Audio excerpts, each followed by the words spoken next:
Hi, I'm Beatrice Go and welcome to Rappler Talk. Joining us today are your UAAP Season 81 Women's Volleyball Champions who are back on top after 3 years. So it is the Ateneo Lady Eagles. So we have Coach Oliver Almadro, Team Captain Bea De Leon, and Kat Talentina here with us. So thank you for joining us, guys. Thanks for having us, Hello. B. We Yeah. missed you.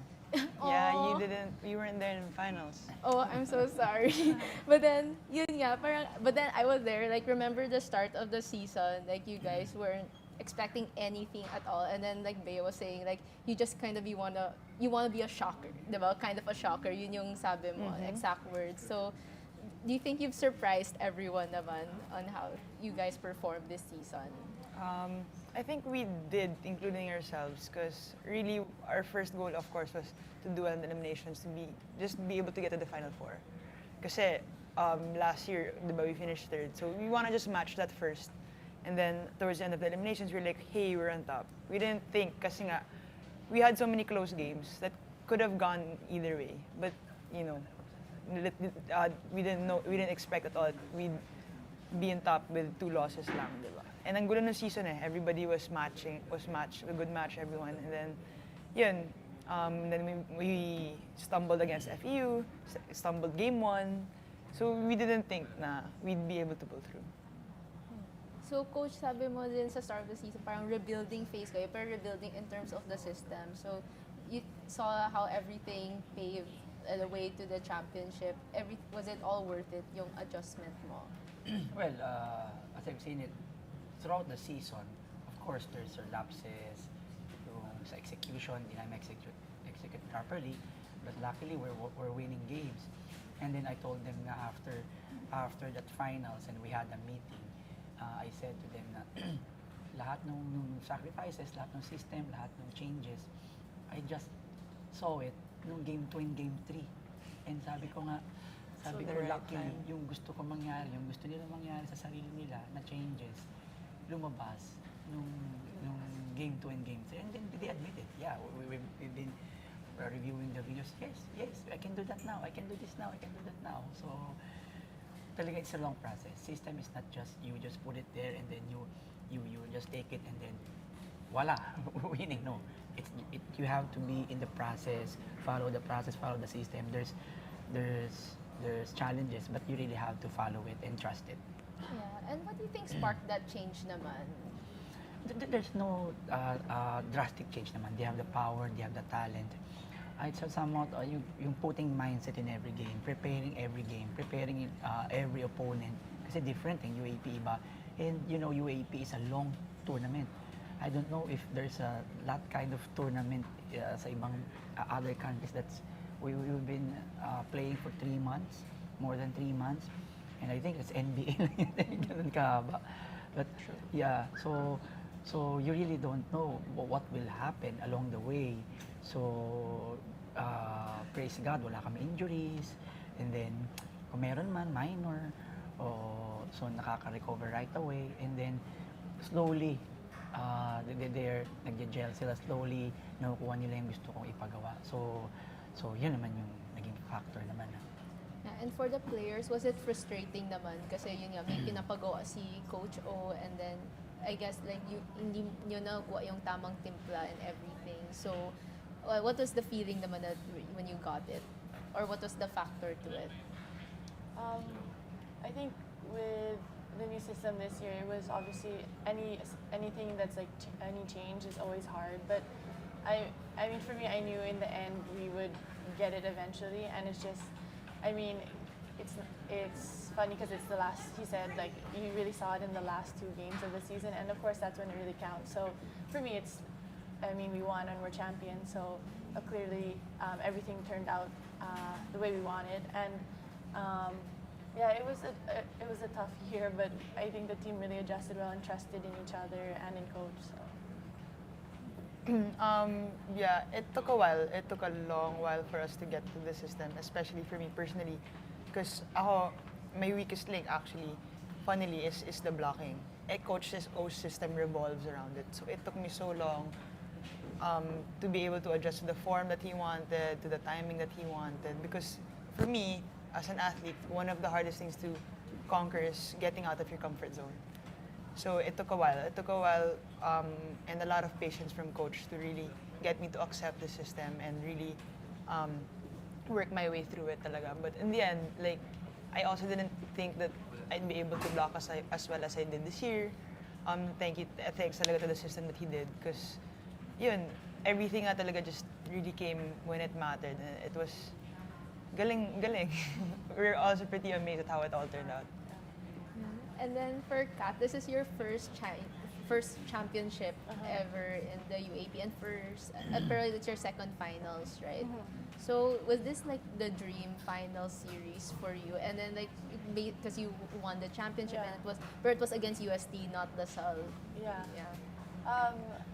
It was, for me, it's like this whole season was like a dream for me just because of all the stuff we went through as a team. And then going into the championship, it wasn't really just the championship, it was like even the playoffs and just having that experience again with a team who's super close. And I think, it definitely fulfilled all of my expectations of a championship.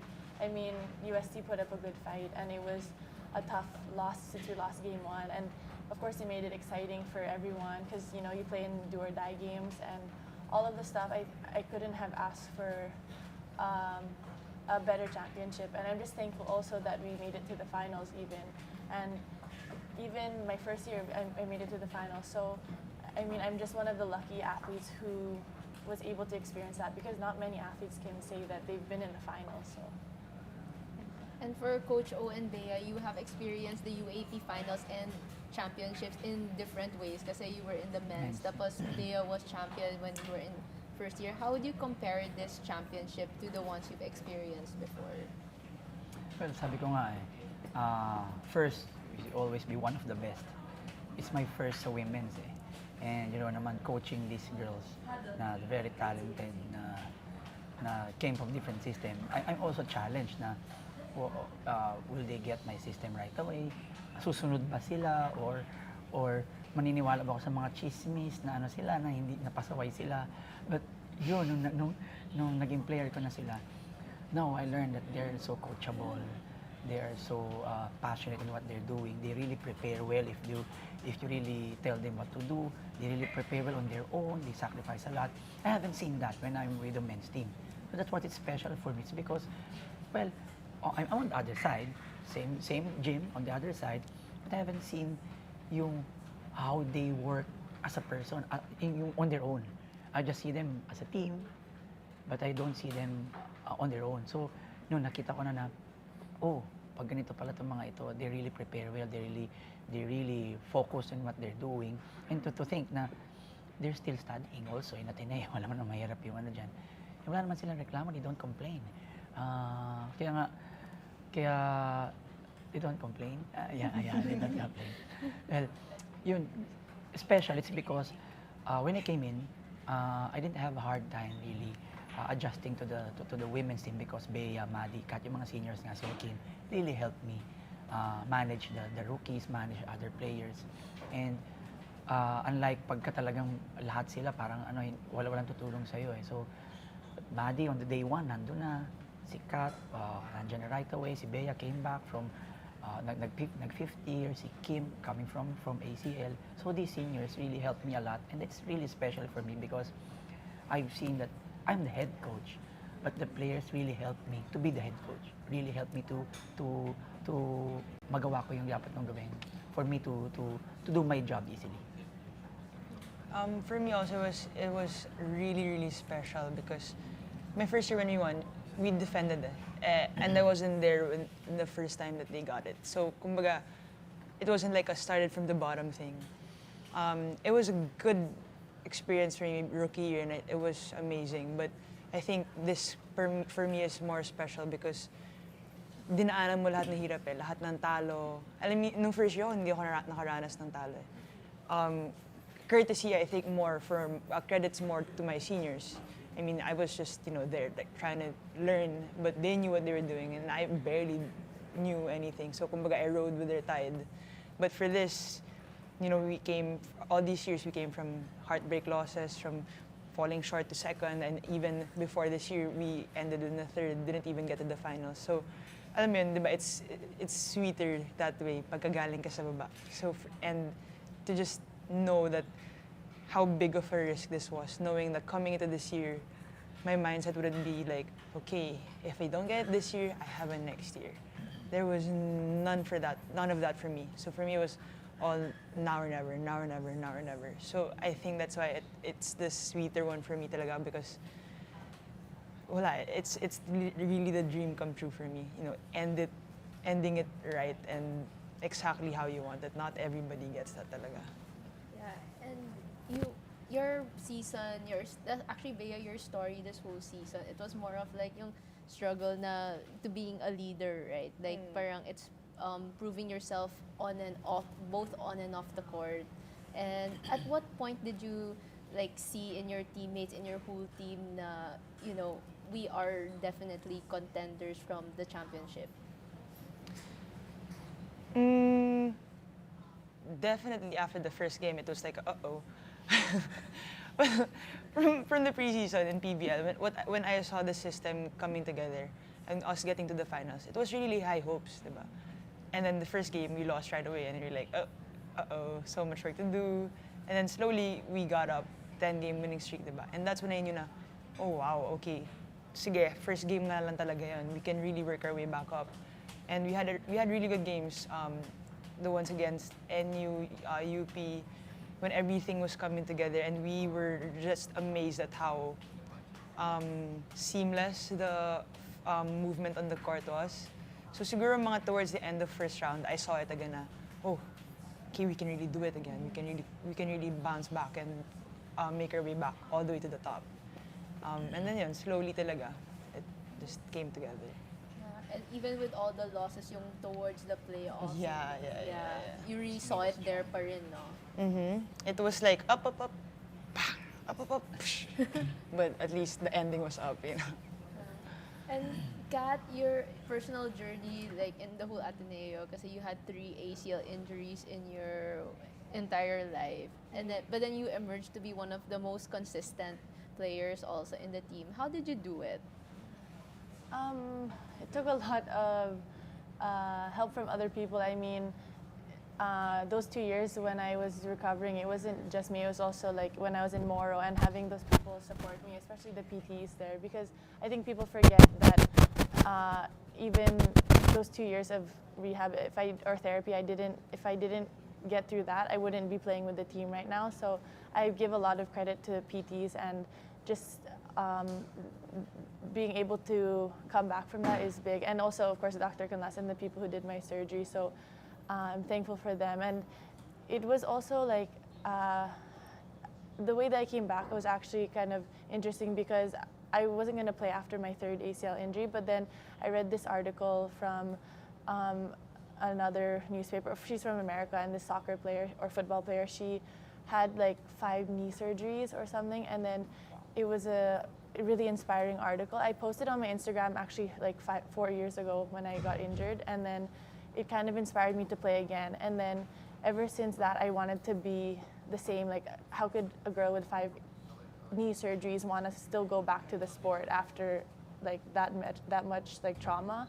So I think that was also an inspiration, seeing that there are other athletes who have it worse than me, and it's not really just like, that's not the end of the world, or like I could still continue pursuing my goal. So it was with the help of a lot of support, and also the team. They're really supportive when I came back. Like, they knew like my fears or fear of re-injury, and they were super supportive. Like, even coming back, I would be scared to jump and stuff, but the team welcomed me with open arms, so it was okay. Yeah. And it's 3 seasons already of you know, playing in the UAPs, 3 seasons straight. Yeah. Diba? So I'm sure it was really hard though. Like, yeah, it was that was a challenge. It was more mental for me. It wasn't really the physical part. Well, actually, no, the physical because Coach Tai was the coach for 2 years, and it was super hard on my body, but it kind of taught me how, like, you have to just keep pushing yourself.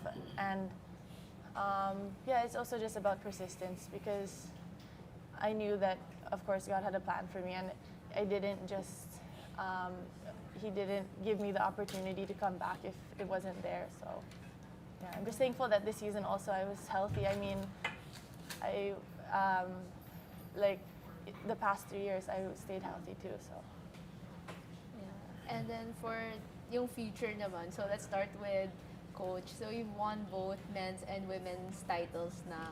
And then, so what's the next step for you? Will you go back to contributing to men's, or like you'll stick it out with women? Well, I guess for now, I'll be with the women's team because we're building the program not lang for this year, long term. So we want it long term. We want the system to stay, and we'll see kung if it will really be effective. But of course, along the way, syempre, naman, there's still a process. In Ateneo, you really have to recruit also, to do yung recruitment program, ayusin, and then the program in itself. That's why I'm aligning it with the other Ateneo schools in the country. I'm aligning the volleyball program so that we will be having a real good grassroots program for the Ateneo volleyball program in the collegiate level. And yun, with their help, of course, Kat, Maddie, Bea, Kim, yung mga seniors, I guess they will be a good example for everybody for the future of Ateneo. They made the legacy, and then when I recruit players, I always tell them that you will be continuing the legacy that these girls have started. So now that I won both men and women, well, for me it's just another game. Iba na yung bukas. Sabi we're only good as our last game. So I'm only good as our last championship, and then now it's really hard work again, and prayers again, and trusting each other again, having faith again, and being courageous again in everything we do. So it's a start. We will start all over again, and then I know naman that the Lord will really guide us, and the Ateneo community and the Ateneo athletics program will be supporting our system and our program. So after that championship, start anew. So yun nga lang, wala na sila, but I'm very pretty sure na those coming in will be of big help for the program with their guidance, of course. So with their guidance, how are you going to help Coach pa rin, even though you've graduated na? It seems like he has plans for us that we don't know yet. No, I'm kidding. Of course, We'll be there. Yeah. And Coach naman actually already asked us, from time to time, he'll probably call us up. Yeah.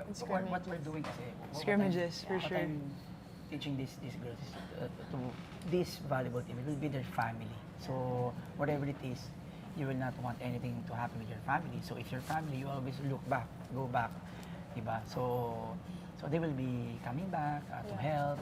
Yeah. Kat will be deciding soon. No, I'm not. So if she will continue or not, but of course, whatever their decisions, I know that in spirit and in prayers or in somehow they can help the team. They will be there. Kasi we already built a family here. So yun ang pinaka-importante, with the family. And then I'm sure with this championship, it will really bond us more, put us stronger and what do you call that? Closer to each other. So Coach, so you'll legit be rebuilding na next year, like in terms of your team, kasi mawawala na your blocking duo, si Maddie Triple, and Bea, tapos si Kat mawala, si You know Kim naman, also. How difficult yes, is this? the blocking those, the blocking team. Last year when we lost Jo Maraginote, she's contributing 25 points, 20 points every match. On her good day, on her bad day, 15 points. Same with Kat now. Contributing 15 points on her bad day. Bad day yun, Bad day yun. Si Bea, Maddie on their bad day, 3 blocks. On their good day, 5 each blocks. Well, it's somehow you also adjust to what players do you have. So if I don't will be not having, nung last time, nung wala si Jo, where will I get that points? So, but I have big players, so we get that points with block. So now that I don't have the triple towers anymore, so I will have to find a way also where we'll get that points na mawawala sa amin, the 10 points, 14 points of blocks. So I have to maximize those players that will be contributing additional 14 points each game. Kasi because yung block mawawala, kung mawawala yung block. Yung overdown ni Danny. So, So plus yung attack ni Danny 1 point. na 1 point.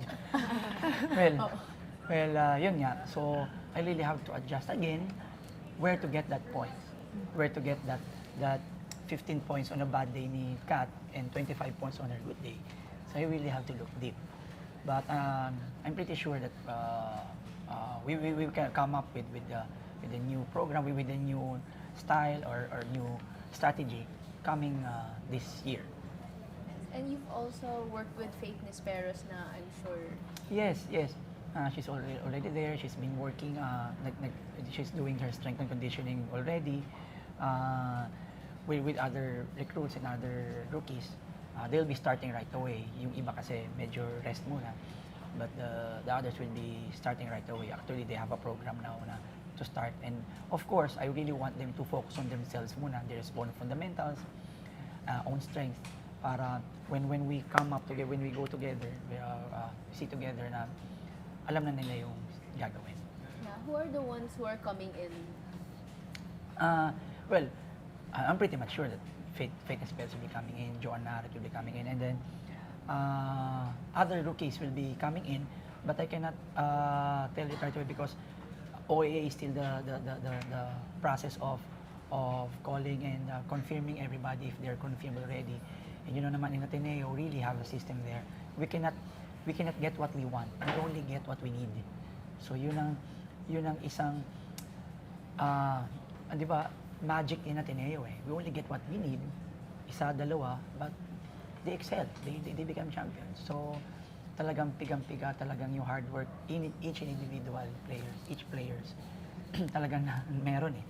So iba coming from sa baba, umaangat na lang din. So yun yung mga sure naman na mapapasok sa atin. And then may holdovers naman tayong mga rookies. There's Fanny, there's Erica, Jaja, and Pongay will still be there. And Jules, yung last point na si Jules. And si Dina, hopefully that mag-continue siya. Kasi 5th year na rin si Dina eh. And I guess she'll be graduating in December. So whatever plans there is, I hope it will be for the better of the program. Yeah.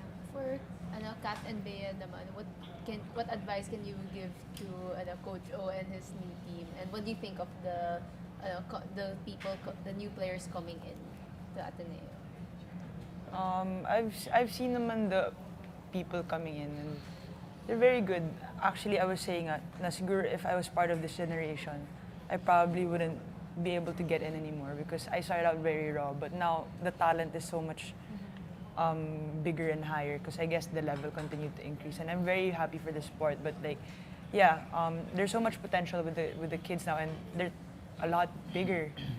Like open spikers probably be taller than me already. So that's very, very exciting. And but the advice I could give to them really is to embrace the system. Yeah. That's step one, right away. Once you step on that court, whatever coach says, whatever the other coaches say, and whatever else the team would say, just have to embrace it. Even if it's not in your comfort zone or anything, it's really part of the process. And nothing will work. It won't work at all if you don't embrace it. So yun talaga rin nag-work for us. We really, as seniors, we just talked and said, it's really different coming from Coach Time, but we stepped on the court saying na, okay, Coach O's our new coach. He's had a great background, so why wouldn't you trust the man, diba? So we just said, let's do it. Let's do what he says and really try and get everyone on the same page also.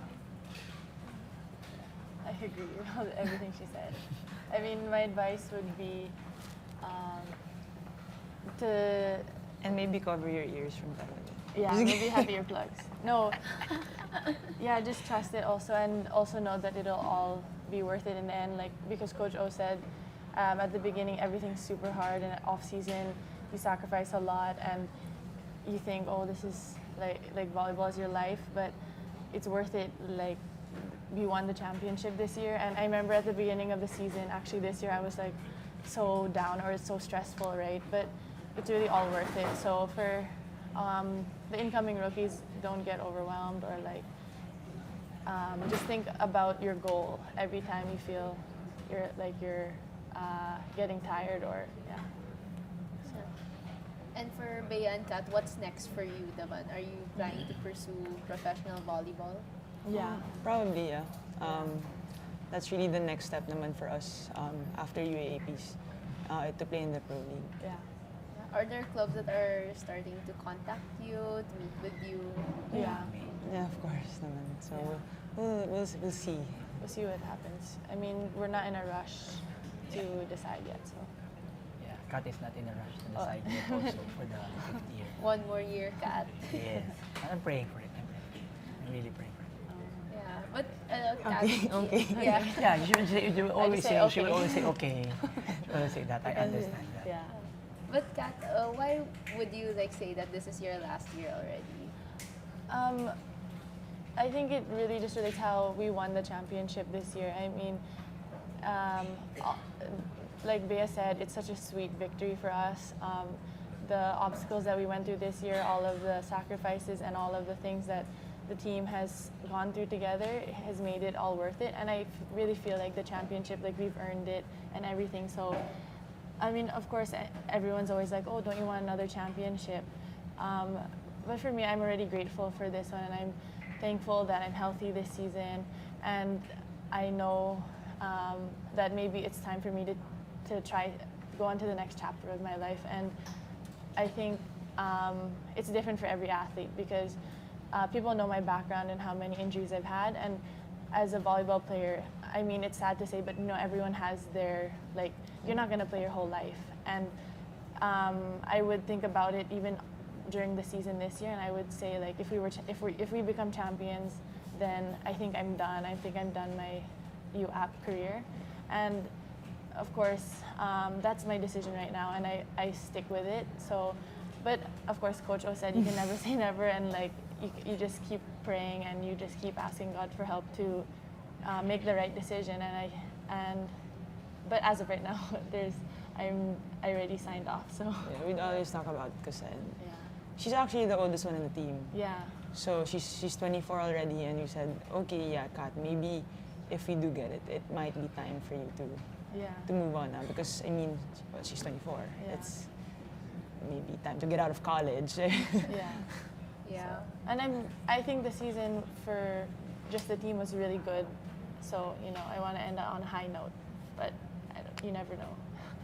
But yeah, you were also in that crossroads like a year ago. Like, what do you tell Kat naman? Like your advice to her in deciding? Well, Coach O might get mad at me, but for me naman kasi I just kept supporting what she wanted. Because, well, I'm no coach. So, I mean, I don't know, we're talking more as friends, diba? So, I understood where she was coming from talaga.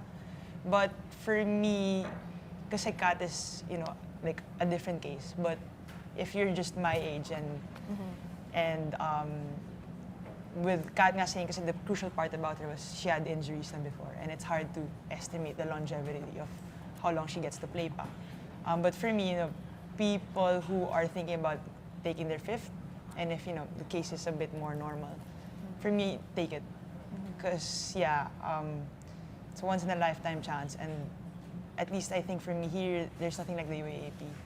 You know, the pride that you get for playing for the school that you so love, and the teammates that you get to spend time with, because collegiate talagang you're a lot closer. You get to spend so much time together, and you really build a good foundation. Because in the pro, syempre, people come and go sometimes, diba? Which is inevitable, and it's okay. But in collegiate, it's a bond, it's a family, like what Coach said. So for me, the deciding factor talaga was when I saw my team, I said, you know, I love these people. I didn't even know, because when we were talking, like the first part of training, we said, oh, did we make the right decision to play? Because it was so raw.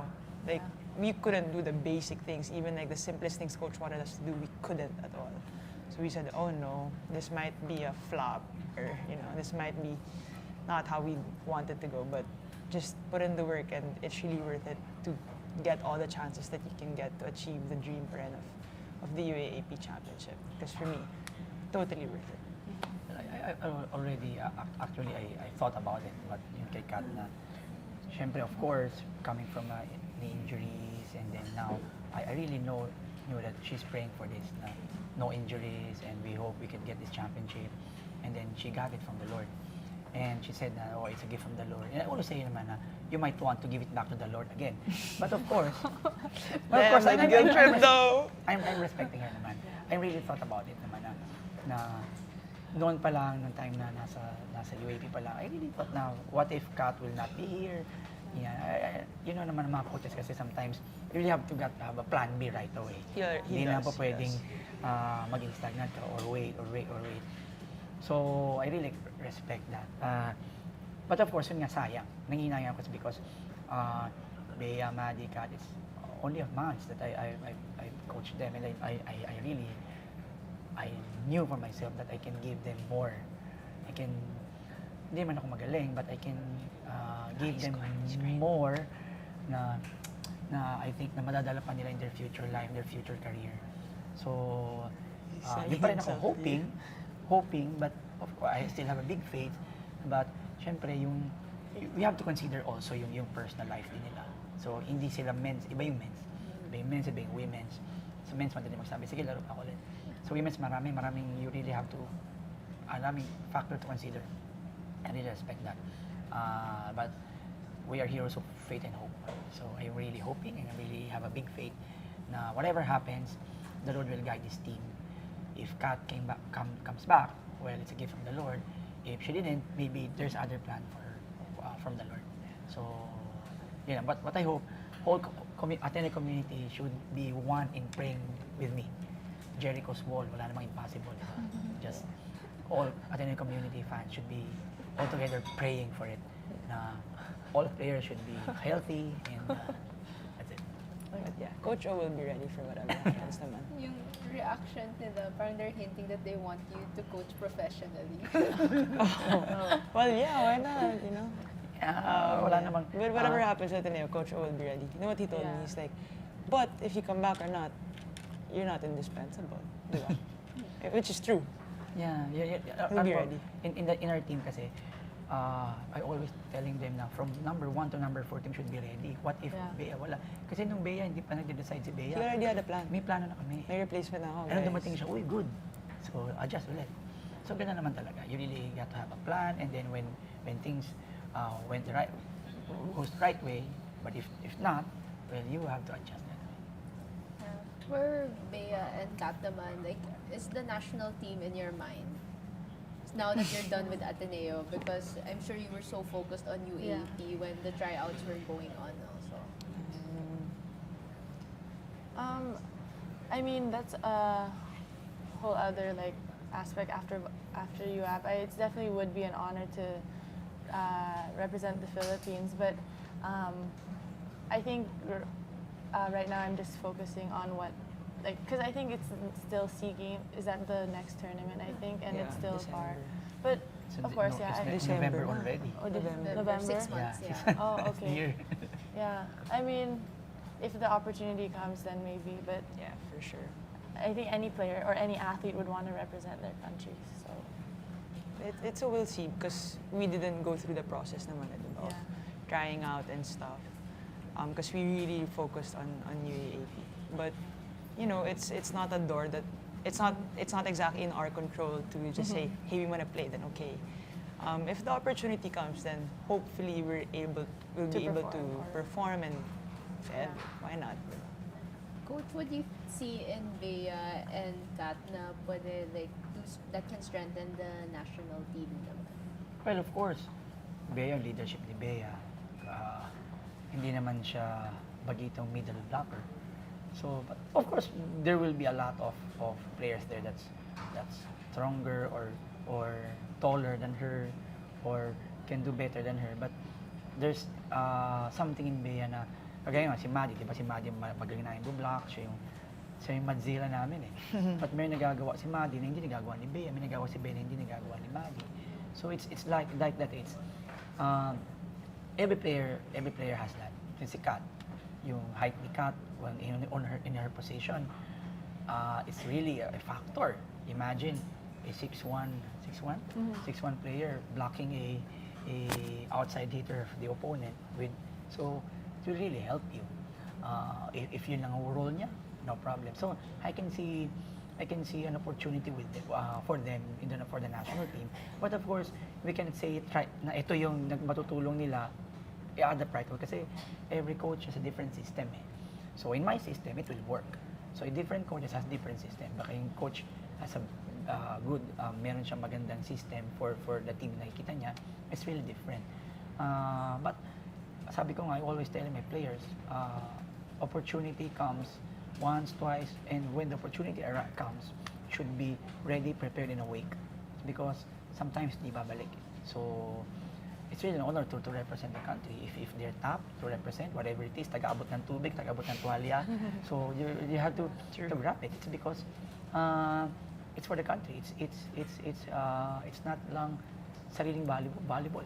Volleyball program of the country, volleyball program of our nation. Na whatever it is, it boils down into one. We are one country, one nation. We really have to fight as one and win as one. That's what our mantra in Ateneo. So, kung ano may tulong nila, nakatayo sa gilid, mag-cheer, part of the national team, that's it. Kung ano yung pwedeng may tulong nila. And I'm sure these girls with this sacrifice they've got, the experiences, yung experiences nila, I'm sure they'll be of big help for the national team. And coach, you've also developed national team players in the men's naman. Si Yeah. Mark, si Rex, Yeah. si Ish. So, are you looking to develop the new players that are coming in also na maging ready for the national team? Sabi ko nga, they're fit for the national team. Kat, Bea, Madi, sino pa ba? Dina is also pwede yan for the national team because of her height and because of her grit. And yung future naman, kagaya nila Faith Nesperos, she's really a tall player na equipped with talent. Yeah, pwede. Meron naman. And yung potential for the national team is it comes with sacrifice, it comes with hard work. Sometimes you didn't know na yung level ko pala pang international na, pang national na, pang international na. You will never knew it until you really worked hard for it. You really sacrificed for it. Kasi di mo pwedeng sabihin na nagpunta ako dito pang national team ako, pang pro level na right away ako. No. You really have to work for it. You really have to sacrifice for it. You really have to go to the process, go to the system. You really have to hindi pwedeng, what do you call that, na ako na right away. You really have to wait for your time too. So, ganun din naman yung mga men's players ko before. They really waited for their time. Now, they're part of the national team. At least they deserve it. Kung sino man sa women's team ng Ateneo ang mapasok sa national team, they deserve it too because they sacrificed and worked hard for it naman. So, may pressure ba to develop someone and contribute to the national team in that way? When we say to contribute for the national team, all of us, kaming mga coaches, what we're pinaka-aim naman is for the top of the national team to have a player na may contribute mo doon. So, that's social responsibility na namin yun. Kapag nakita namin na may potential, then we will let them play, let them try for it. And then pagka may opportunity, why not naman. So, if may chance ako na makapag-improve ng player para mapapalaro sa national team, okay lang. We will go for it. We will really work hard for it para meron kaming may contribute for the national team. Yes. And then we have a question from a fan. Like for Bea and Kat, name 3 things that you're going to miss most about the UAAP. And this will be the last question to cap things up. 3 things. Like words or Just words or 3 just 3 things. things? Just Oh, 3 things, yeah. For me, for sure the team. Yeah. Number 1. Number 2, the atmosphere of the UAAP. I don't think I'll find that anywhere else. Yeah. What's my third? Go. What's yours? The rivalries in the UAP, I mean, like, not just like LaSalle Ateneo, just having, because I know UAP is a different, like the competition is, there's so much pride in it because it's your school. So I'm going to miss that too. I think that's a big separating factor from pro and UAP. So just same as the other two, also atmosphere and the team. So you have a third one. What's your third one? More or Same, less, we're the yeah, same. talaga. Kasi talaga naman yun ang mamimiss mo sa They will miss me. UAAP. Yeah, coach, you're the team. Yeah, Team one part of the person. team talaga. No, really though. Kasi coach Yeah. will push you talaga to limits you didn't know you had. Yeah. From your patience to your Even but really, physically, also physically, mentally, mentally. He's the type of emotionally, coach na hindi ka titigilan. spiritually. Just kidding. And at times, she'd be like, oh, please just stop. But at the end of the day, you'll realize na, buti na lang, hindi din. Yeah, it's all worth it. And Bea, I'm sure like every Ateneo Lasal, like you're so pumped up because you've been through it for the last 5 years. Mhm. Like, when you talk about that rivalry na, the fact that it's over na. I'm gonna miss that. Talaga. Lasal Ateneo, grabe yung, if pride with other schools is at this level, Lasal Ateneo is like, woof. Kasi, as in, pikunan yun eh. Pagka nasa court ka, pagka na-block ka, sakit talaga. Parang, lumamang sa'yo yung Lasal, it sucks. Like, but if you win it, it's also like, that's right. You know, we won Ateneo Lasal. But yeah, actually this year, funnily, all schools, the atmosphere felt like Same. the same. The intensity we had to bring in every game, regardless of if number 1 or number 8, it had to be the same because all schools this year talagang different, and everyone was like, especially in the beginning, everyone was at the same level. Like, you Yeah. couldn't tell what was gonna happen this season. So actually, this season was different also in that sense. Na pretty every team we had to go to had to bring the same tendency as not just Ateneo Lasal. Na okay, all out ako dito kasi Ateneo Lasal. Yes. It had to be any school. Okay, all out ako. Okay, all out na naman ako. Grabe.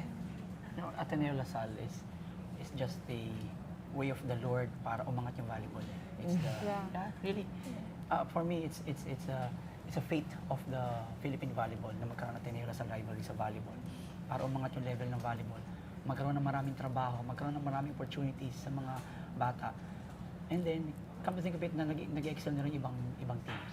So, coming to this UAAP, sabi namin, we will prepare for the UAAP, not for Lasal eh. We'll prepare for the UAAP. So, we won the championship. So, yung way lang ni Lord, yung Ateneo Lasal, it's just an instrument of the Lord para umangat yung Philippine volleyball, magkaroon ng followers, and para umangat din yung ibang teams, we're just an instrument.